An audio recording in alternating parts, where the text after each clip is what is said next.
Well, great. Happy to see everybody and happy to take any questions you may have. Mark. Publicly, you say this discussion about whether President Biden should step aside is a healthy discussion. Last night we heard you on a hot mic saying you don't like where we are. I think you meant Democrats in the presidential election. Are there any Democrats other than Joe Biden who can beat Donald Trump? Oh, I think that we would have an excellent chance with any Democrat, except that Joe Biden is the one who's proved over 50 years that he is a patriot. He's somebody who believes in the working families of America, and he's delivered for them. A chorus of top Democrats, maybe a crescendo now, are calling for him to do the patriotic thing, have his George Washington farewell address moment, and step aside so that he can be that bridge to the next generation. The bridge he talked about in 2020. If he does that, and Kamala Harris jumps into this race, would you call on all other Democrats to step aside and unite behind his candidacy? Well, you're coming up with a hypothetical here. Honestly, I'm supporting Joe Biden because he said he's going to be our candidate, and we have to beat Donald Trump. Donald Trump is bad for America, bad for working families, and frankly, bad for democracy. I'm really deeply concerned about the future of the nation under another term of Donald Trump. So Joe Biden and Kamala Harris are going to run, and they're going to win. Going back to your comments about you don't like where you're at, what would need to change for you to like where you're at? Well, all I was referring to is I don't like the polls, right? Joe Biden is behind by a couple of points nationally.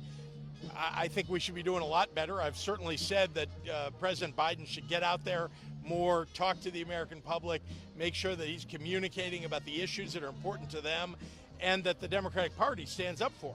And so I don't like the fact that we're behind, and I think we can do much better, and I'm going to go campaign for him and watch him win in November. So to change it, do you think Biden needs to be out more? I do. Surely you've seen calls from, even George Clooney said he wants to hear from you. I've listened to you and covered you for a long time in your calls.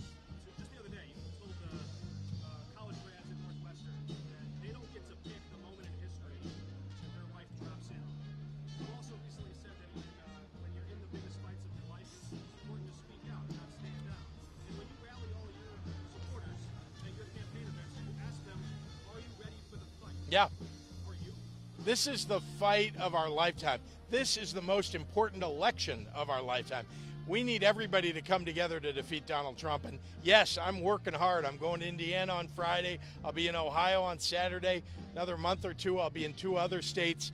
I'm working hard for not only the President of the United States, the Vice President of the United States, and then importantly, for the people of Illinois, because a lot of these trips I'm also visiting businesses and trying to attract them to the state. And our infrastructure that we're putting in place across the state is one of the things that attracts them. The other, of course, is our excellent workforce.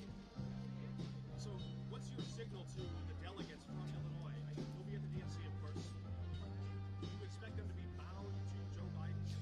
Well, they are. I mean, these are delegates who are elected to support Joe Biden. That is what they do at the convention, unless he steps aside, which he said he's not going to do. And so all of our delegates will show up at the convention.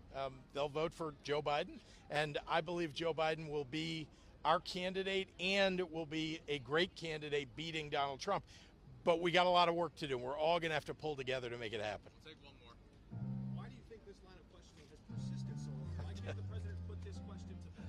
Yeah, I think look, when you stumble in a highly watched debate, people want to know if you can continue, right? They want to know if you can overcome the bad press that you got during that debate.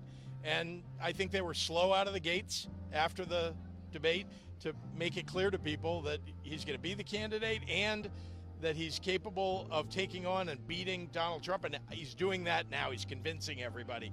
And I think that's great. And hopefully we'll get past the naysayers, the concerned.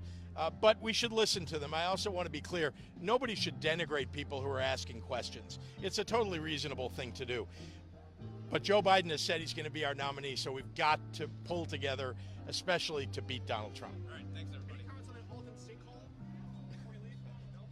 I mean, we're working very hard to make sure that is not a problem that goes forward in Alton, and of course that we get the federal government involved. But we're going to make sure that we're doing everything we can because people need, it's shocking, really. I'm so glad that there was nobody on that field when that happened.